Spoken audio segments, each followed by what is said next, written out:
Hello, friends. Today we've got a true story that's stranger than fiction. The story of four siblings, the oldest a 13-year-old girl, and the youngest an infant just 11 months old. These children became lost deep in the heart of the Amazon jungle, and that's where an incredible journey of survival began, one that left the entire world in awe.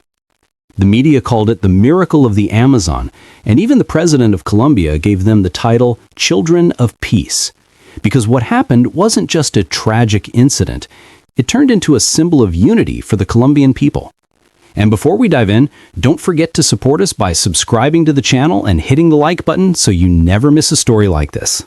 Our story begins in the early hours of a cloudy May morning in 2023, when a small plane lifted off from a dirt airstrip in southern Colombia. On board were 7 passengers: the pilot, another adult, and a young mother named Magdalena, traveling with her 4 children: Leslie, age 13, Solani, 9, Tien, just 4, and the baby Christine, who hadn't yet turned 1. At first glance, it was supposed to be a simple flight, a short trip from a remote village to the capital, Bogotá. But in truth, it was a flight of escape. The mother, burdened by a violent relationship with her husband Manuel, was torn between staying in her hometown or returning to him once more. The children knew only that they were going to see their father, while their mother silently swallowed her fear, hiding her turmoil behind a tired, fragile smile. Only a few hours into the flight, the engine began to sputter. The small aircraft shook violently as the pilot sent out a final distress call. Then silence. Minutes later, the plane plummeted through the dense canopy of the Amazon rainforest, crashing hard into the jungle floor, its metal body torn apart into scattered fragments. The plane crashed violently in the heart of the dense Amazon jungle, and in the eerie silence that followed the impact, only the sound of rain and the faint buzz of insects could be heard, slowly returning to reclaim the air. Amid the wreckage and chaos, the first miracle happened. The 4 children had survived. The pilot and the other passenger died instantly, while the mother, Magdalena, was still breathing, but barely. Her wounds were deep, and every breath came with pain. She fought to stay conscious, for her children, until she felt the end drawing near.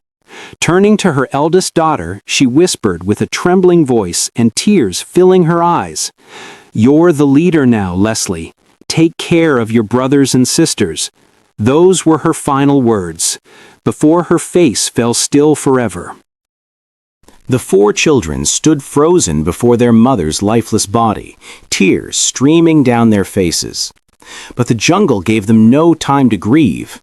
Out here, only those who fight to survive can stay alive.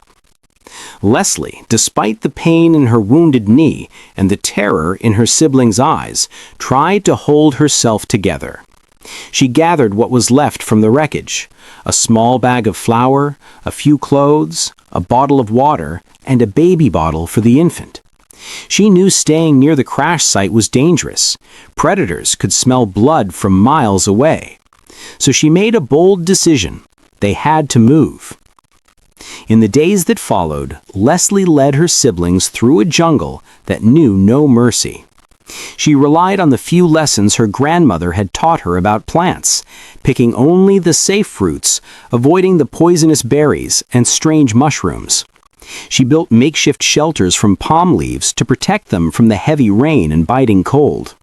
But survival was never easy. Hunger gnawed at their stomachs, and thirst burned their throats. Sometimes they had to drink from muddy streams, filtering the water through a piece of cloth or boiling it over a tiny fire. The insects were relentless, covering their bodies with painful red marks. Baby Christine cried day and night, her fragile voice risking to draw the attention of wild predators nearby. And yet, through it all, Leslie held on to her mother's final words. Whenever a storm rolled in, she would pull her siblings close, tell them stories about their grandmother and home, and swear with trembling confidence that someone, somewhere, would come to save them. Those words, soft, fragile but full of hope, lit a spark in their hearts. A spark strong enough to keep them alive for one more day. Meanwhile, outside the jungle, all of Colombia was in turmoil. The nation trembled at the news of the plane crash. Authorities launched one of the largest search operations in the country's history. Dozens of soldiers, rescue teams, survival experts, and helicopters scouring the Amazon skies day and night. They called the mission Operation Hope, a name that perfectly fit a journey where hope itself was the only real weapon. But the jungle wasn't easy to conquer. It was like a world of its own, sealed off, refusing to let outsiders in. Its vastness was overwhelming. Towering trees, muddy terrain, and relentless rain that never seemed to stop. For 15 long days, the search continued tirelessly, until finally, rescuers found the wreckage, the shattered remains of the plane hidden deep among the trees.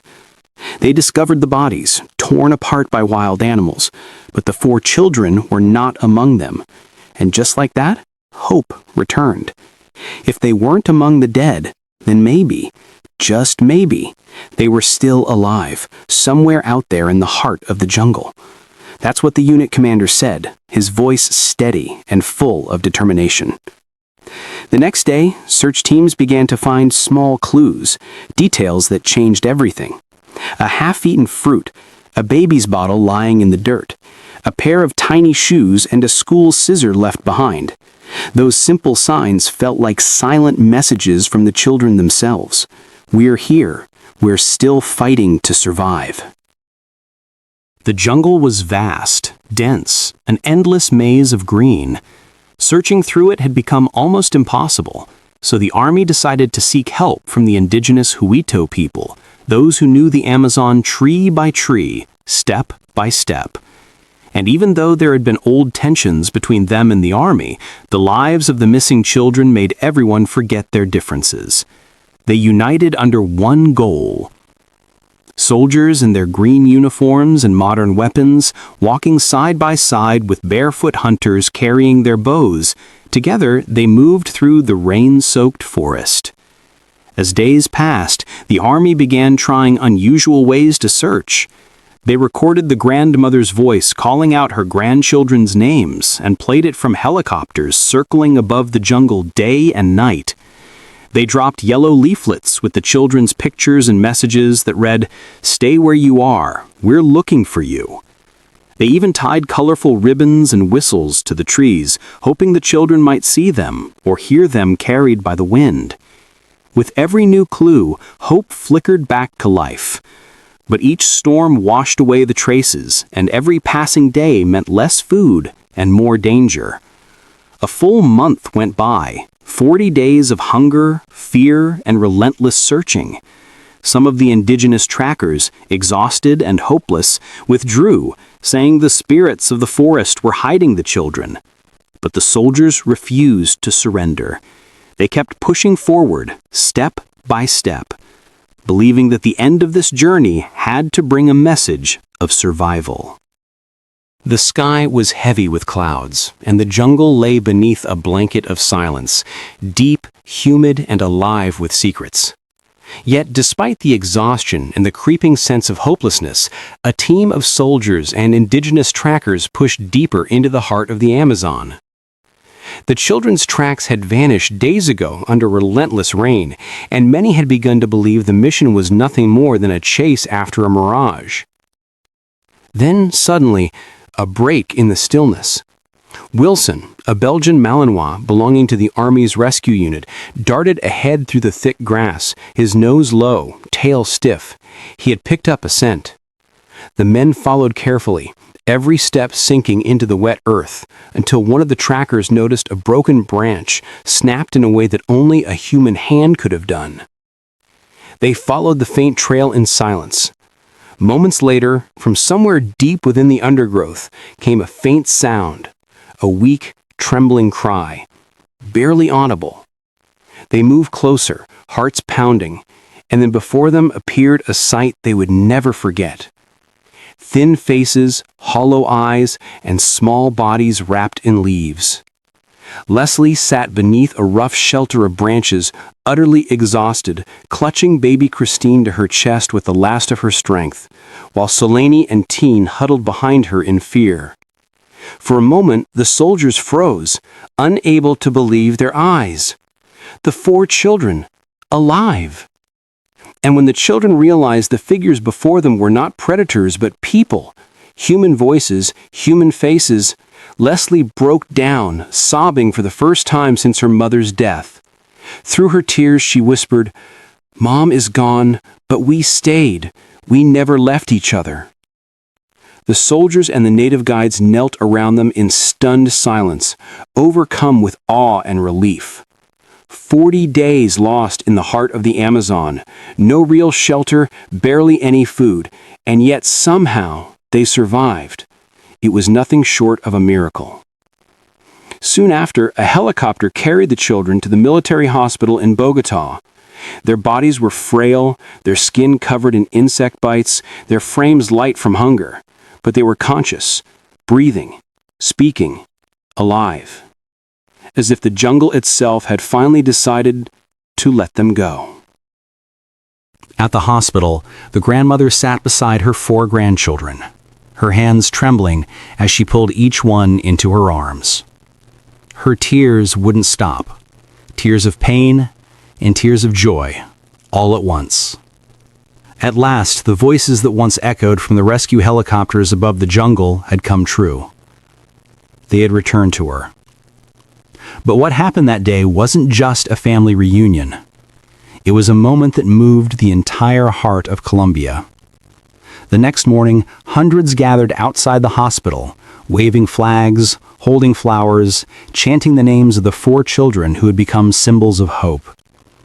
Headlines across the nation read, "Children of the Amazon, returned from the heart of the impossible." In faraway villages, people celebrated and prayed. Schools paused their lessons for an hour so teachers could tell students the story of courage and survival, a story that reshaped how a nation understood hope and life itself. The army released an official statement thanking the Huitoto people, those who walked shoulder to shoulder with soldiers through the mud and the rainforest. And in his televised speech, the president said with emotion in his voice, "These children didn't just save themselves. They saved the spirit of Colombia." In that moment, there were no uniforms, no tribal feathers, just one people, one heart, one hope. And so the tragedy of the crashed plane became a legend of survival told for generations to come.